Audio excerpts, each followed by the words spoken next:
With 40 men at his back, a giant axe-wielding Frenchman charged at this gate. His name was Sous-Lieutenant Legros, but his soldiers called him l'Enfonceur, the Smasher. Just after midday on the 18th of June 1815, Legros led an assault on the main gate of Hougoumont Farmhouse on the Battlefield of Waterloo, cutting down red-coated guardsmen and hacking into the large oak gate desperately being pushed closed from within. What followed was one of the bloodiest and most brutal episodes of the battle that day, with the Duke of Wellington himself later declaring that the success of the battle turned upon the closing of the gates at Hougoumont. But why exactly was it a defining moment? What was at stake, and how did that fight unfold? In this video, using the latest technology, veteran testimony, a previously unseen 3D reconstruction of the battleground, and the latest archeological evidence, we'll explore the story of the battle for Hougoumont. By 1814, Napoleon Bonaparte, who had once dominated some 50 million Europeans and who had set Europe ablaze in years of conflict, ruled only a toy state in exile on the Isle of Elba. However, on the 26th of February 1815, while the British and French Royalist Guard ships were away, he slipped aboard the French brig L'Inconstant and sailed back to France, landing at Golfe-Juan near Monaco and shouting, "Hail France, land of heroes." Within just 20 days, the Bourbon monarchy had fled and Napoleon Bonaparte was carried into the Paris Tuileries on the shoulders of his men at the head of an army, an emperor once more. Meanwhile, the Allied leaders and their representatives, including the Duke of Wellington, had been discussing the fate of post-Napoleonic Europe at the Congress of Vienna. With Napoleon's shock return, the Congress was disbanded and plans put in place to head off the new threat. An Anglo-Dutch army, 74,000 strong, led by Wellington, started gathering at the Belgian Netherlands, centred on Brussels. Marshal Blucher and his Prussian army mobilised around 99,000 men to their south, while the Austrians and Russians scrambled to bring their forces forward from further afield. The Allied plan was to spend 3.5 months gathering and training before invading France on the 1st of July, but Le Petit Caporal had other ideas. On arriving in Paris, Napoleon immediately called up his veterans and, under a cloak of secrecy, managed to assemble some 124,000 troops west of the River Meuse, poised to strike across the border into the Belgian Netherlands around Charleroi. Stealing the initiative at 3:30 in the morning on the 15th of June, Napoleon's Army of the North crossed the border intent on forcing the Prussians and Anglo-Dutch apart and defeating them piecemeal before they could unite and bring their superior numbers to bear. When Wellington heard the news, he was away with his officers attending the Duchess of Richmond's ball in Brussels. After studying a map in an adjoining room, he exclaimed, "Napoleon has humbugged me, by God! He has gained 24 hours' march on me." On the 16th of June, as Wellington's staff dispatched riders across the Belgian countryside to mobilise the Allied divisions, the French army advanced to contact against the Prussians, who fell back to an area near the village of Ligny. Here a windmill stood witness over what was about to become an infamous killing ground. Taking the right wing of his army with him, Napoleon defeated the larger Prussian force in a to-and-fro bludgeoning match that left some 25,000 dead and wounded littered across the battlefield. Ligny was a tactical French victory, but the better part of the Prussian army was able to withdraw intact to fight again. And knowing this posed a significant threat, Napoleon sent an entire corps of 30,000 men under Marshal Grouchy in chase. Meanwhile, to the west, to prevent Wellington linking up with the Prussians, the French left wing, commanded by Marshal Ney, was sent to capture the crossroads at Quatre Bras. But Ney attacked too late in the day, by which time Wellington's British troops had arrived to bolster the Dutch troops holding the crossroads. In the hours to come, a brutal back-and-forth fight would develop, which saw positions lost and gained at much cost. But the Allied line held, and by nightfall, Wellington's forces were largely assembled and the advantage had been lost. On the morning of the 17th of June, Wellington learned that Blucher had pulled back towards Wavre, and he decided to fall back, crucially within reach of Prussian support, and make his own stand on a ridge to the south of a little-known town called Waterloo. Let's look at the position Wellington chose to make his stand. While the ground around Waterloo has changed considerably in the last 2 centuries, we can still get an appreciation of the compactness of the battlefield. In effect, a box, just 1 mile deep and 2 miles wide, within which some 200,000 combatants and 60,000 horses would be engaged. The west-east running Mont Saint-Jean ridgeline, seen here, while not high and today marked by the enormous Butte de Lyon memorial to the Prince of Orange, still dominated the rolling flat farmland around Waterloo and crucially had a sunken track running across its crest. Along here were placed the bulk of Wellington's forces, totalling some 70,000 men. East of this ridgeline was broken country of woodland, shrub and sunken lanes with a few farm buildings.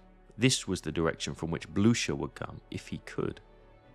Bisecting the ridge in the centre of the Allied position was the main cobbled Charleroi-Brussels High Road, running north to south. This road ran from Brussels to the Allied rear, south past the sandpit and the large La Haye-Saint farm complex before reaching La Belle Alliance, an inn where Napoleon would establish his headquarters and his centre. The distance from the ridgeline to La Belle Alliance is just over 1 kilometre. The shallow valley between the opposing armies was covered by fields of corn and rye. This crop, which was an ancient strain, would have stood around 6 feet high and was planted in sticky clay soil, currently getting the soaking of the summer. To our right, the ground then sloped down from the ridge to the modest Hougoumont farm chateau complex, where our drama unfolds. But let's look at the dispositions of the opposing armies. Napoleon had 2 corps up, d'Erlans on his right and Reyes on his left, in front of Hougoumont. In reserve he had the Imperial Guard, and to the rear were 2 corps of cavalry. His grand battery, including his 12-pounder Beautiful Daughters, were massed to the east of La Belle Alliance.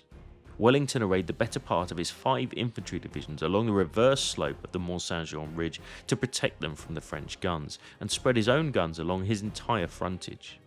He had 2 brigades of heavy cavalry to the rear and light cavalry protecting his flanks. But crucial to the fate of the Allies at Waterloo was how he anchored the position on 3 strong points. Let's take a look. Frenchman and Papelotte on his left were chateau farmhouses easily defended in the broken wooded country. They were occupied and fortified by Dutch Nassau troops and saw heavy fighting toward the end of the day. La Haye-Saint in the centre, and 150 metres forward of the ridge, was right in the middle of some of the most dramatic action of the day. This was held by the King's German Legion with support from the 95th Rifles in the sandpit.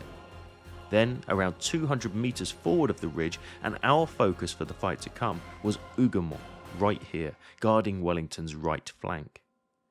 Chateau Hougoumont, or historically Goumont, by June 1815, comprised 12 buildings and outhouses built around 2 inner courtyards. An upper courtyard with the south gate and a lower courtyard with the north gate, which led back to the Mont Saint-Jean ridgeline.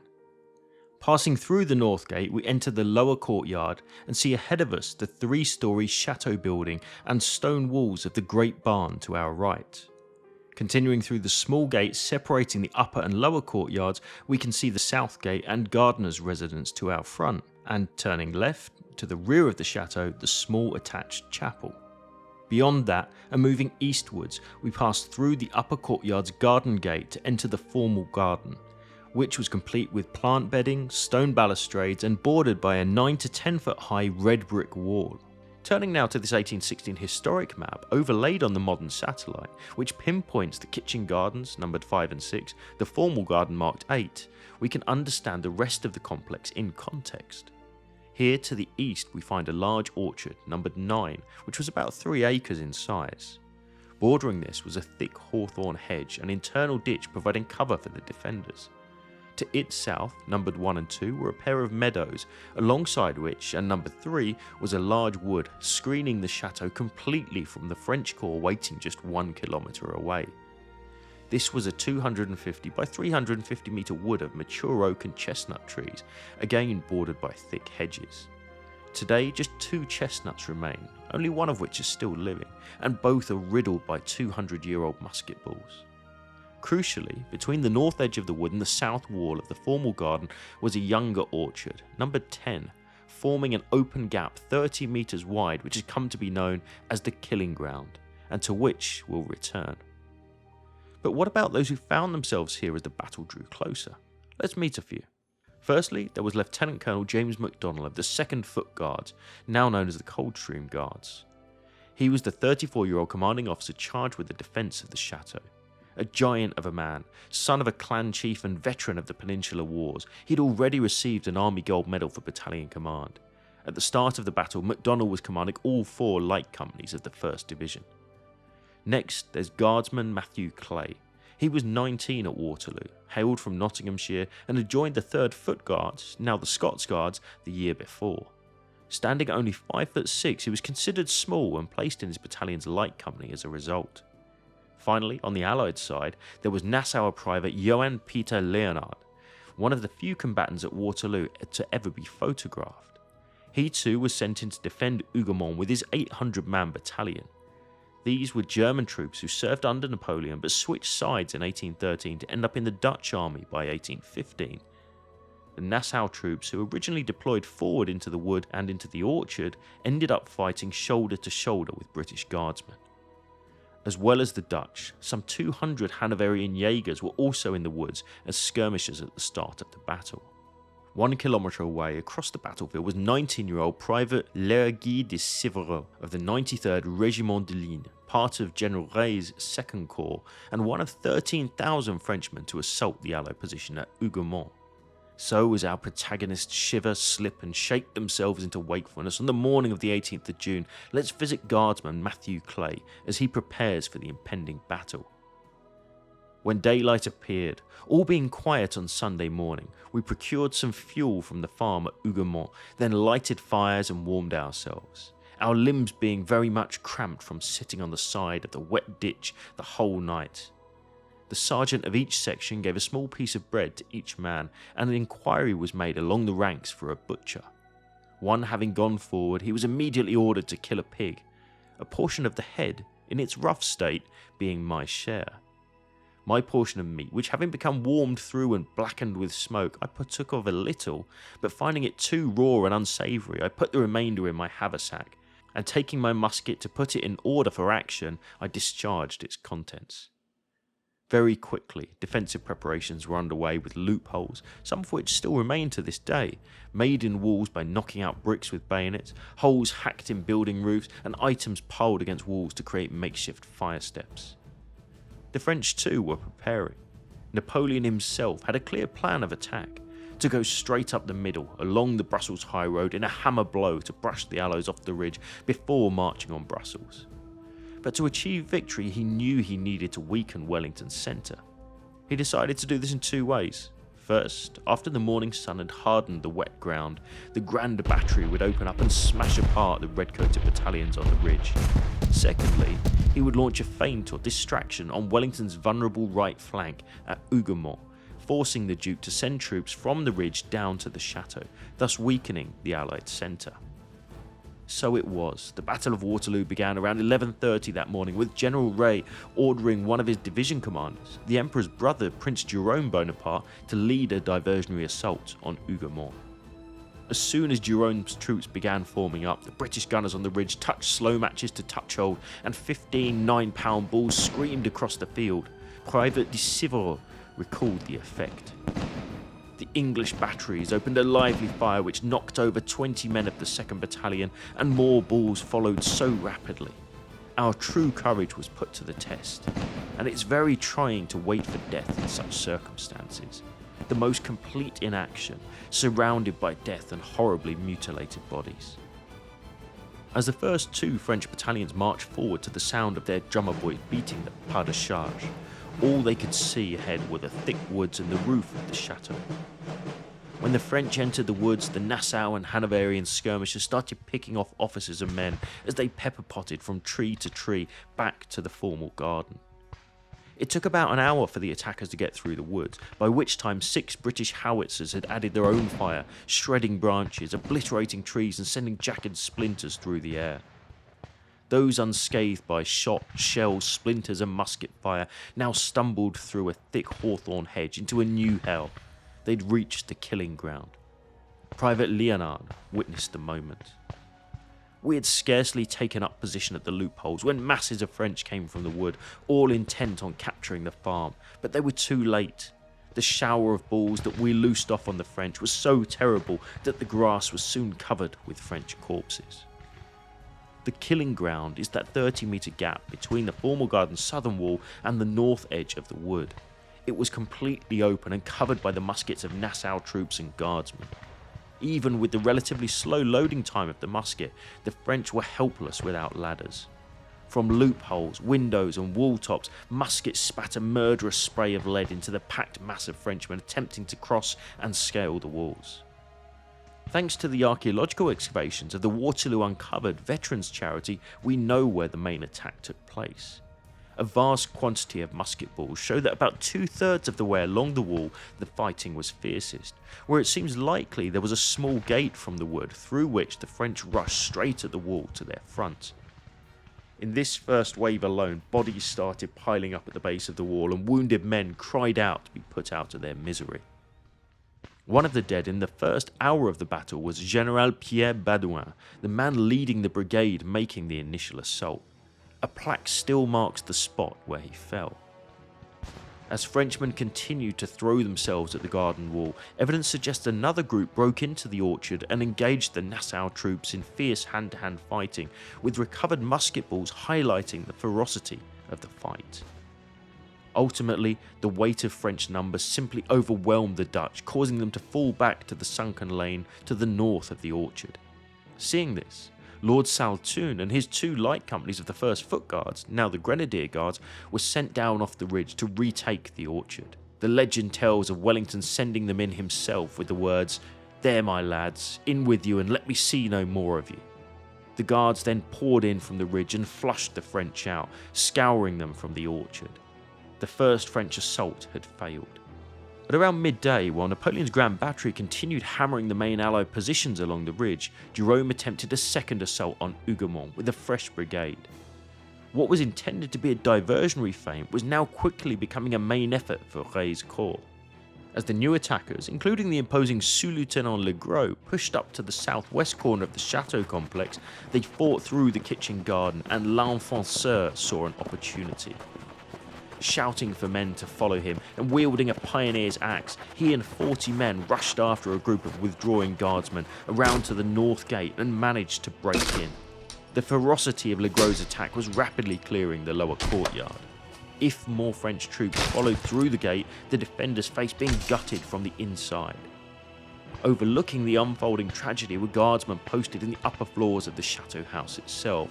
As they saw the jeopardy, they shouted across to those at the south-facing windows so they could alert Colonel MacDonald below at the formal garden gate. Immediately, MacDonald, with a number of officers and guardsmen, rushed from the upper to lower courtyard and into the chaos of Legros' attack. MacDonald instantly recognised that the greater threat to Hougoumont was not Legros and his men, but the open gate. With the help of the massive Sergeant James Graham and Captain Henry Wyndham, he led a small group past the intruders and heaved the gates shut, barring them as Legros and his men contended with a hail of fire from the windows above that had turned the courtyard into a killing trap. With the gates closed, MacDonald and his men turned and under a hail of blows dispatched Legros and every single one of the attackers, save a young French drummer boy. Matthew Clay described the scene in the courtyard after the assault. The gates were riddled with shot holes. In its entrance lay many dead bodies of the enemy. One which I particularly noticed appeared to be a French officer, but they were scarcely distinguishable, being to all appearances as though they'd been very much trodden upon and covered with mud. By 1 PM the second wave had failed and Jerome's division was now becoming a spent force. 7,500 Frenchmen were facing 1,850 Allied troops at Hougoumont. It was around this point that Napoleon decided to order his main attack at Wellington's centre, ordering d'Erlon's corps of 20,000 men up the slope at the Allied thin red line. As the columns reached the ridge, they were hurled back by a devastating British heavy cavalry charge, which resulted in the capture of 2 Imperial Eagles. But this would have been all unknown to the defenders of Hougoumont. Between 2 and 3 PM, General Rey ordered a fresh division under General Foy to support Jerome's battered troops. 13,000 men were now enveloping the position. The bulk of Foy's fresh troops marched up on the right and attacked the orchard. In response, the remainder of the 2nd Battalion 3rd Guards was ordered down from the ridge to face them. Their discipline and rapid rate of fire soon stemmed the flood and in their furious bayonet charge turned it back. Private de Civreaux described the struggle. We were mown down by the English and Scottish fusillade from their formidable positions. Soon we had our feet bathed in blood. In less than half an hour our ranks were reduced by more than half. The British, Dutch and German soldiers at Hougoumont had by now managed to hold on to their redoubt for 4 hours, outnumbered by at least 4 to 1. But finally, understanding the futility of infantry assaults on a fortified position, General Rey now sent artillery forward. A 6-pounder loaded with canister shot, in effect acting as a giant shotgun, was dragged up to the south of the orchard, facing the defenders back to the sunken lane to its north, while a full battery of 12-pounders was established to the west. This also included 2 deadly howitzers, able to lob explosive shells over the chateau wall into the midst of the building complex. Not long after these guns opened up, fires broke out across the buildings, adding to the smoke and dust drifting across the battlefield. The situation at Hougoumont was becoming desperate, and Wellington recognised this, sending a scrawled message on arskin to MacDonald. I see that the fire has communicated itself from the haystack to the roof of the chateau. You must, however, still keep your men in the parts to which the fire does not reach. Take care that no men are lost by the falling in of roofs or floors. After they have fallen in, occupy the ruined walls inside of the garden, particularly if it should be possible for the enemy to pass through the embers to the inside of the house. By now, over 700 of MacDonald's original command had been wounded, 200 of them grievously. These men were laid out in the great barn, receiving what rudimentary aid was available. As fire spread through the lower courtyard, the barn and chateau both caught fire, and unable to move, wounded men were burned alive where they lay. Horses, terrified by the smoke and fire, ran out into the courtyard, but the carnage and artillery fire was so bad that at least one horse ran back into the stables to die in the Inferno. As more buildings caught fire, officers placed themselves at room entrances, forcing men to hold and fight at their smouldering positions until the very last possible moment. Sergeant James Graham shocked MacDonald by asking to leave his post after his heroic action closing the gate. When quizzed, he admitted that he wanted to save his injured brother, who was lying wounded in the great barn. He succeeded in getting him out just in time. Many others were not so lucky. The wounded in the chapel also had a close shave. The fire from the adjoining chateau was licking under the door, but as soon as it reached the feet of Christ on a wooden crucifix, it suddenly abated. Many believed themselves saved by divine intervention. The crucifix still hangs in the chapel, and you can see the scorch marks. Remarkably, despite the utterly desperate situation inside the farm, the French still failed to break in. Musket and cannon fire died down and a stalemate fell. At the orchard, Lord Saltoun's men from the 1st Guards handed the northern edge over to the 3rd Guards.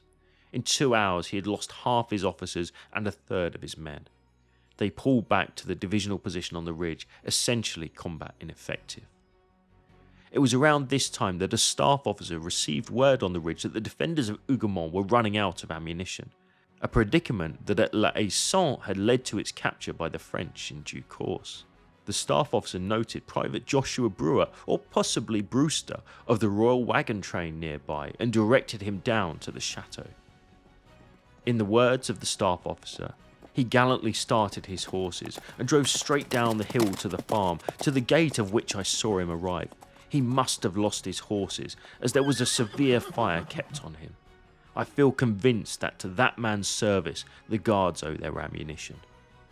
Brewster's action was absolutely crucial. While French artillery and musket fire continued on into the afternoon, inflicting a steady rate of casualties, the fact that the defenders could still fire back meant that no further massed assault on the chateau was launched for the remainder of the battle. Rey's corps was a spent force, having wasted its energy washing up on the walls and hedges of Hougoumont. Unfolding across the wider battlefield now were the massed charges of French cavalry, which were broken up by the Allied squares, and then, as the Prussian army arrived from the east, the final, ultimately doomed assault by the Imperial Guard. At 8:30 p.m, with that assault turned back on the ridge of Mont Saint-Jean and the Allied general advance order, a messenger was sent to Hougoumont telling the defenders there to advance with the rest of the army. Those that could, despite shattering exhaustion, duly obeyed. clearing the woods to their front of the last few exhausted and dejected Frenchmen, before returning to the ridge they had fought so hard to protect, and assembling what was left of their number for a tragically short roll call. It's impossible, with the scale of slaughter at Waterloo, to know the real butcher's bill for Hougoumont. Different authorities put Allied casualties at 850 to 1700, and French casualties between 5 and 6,500.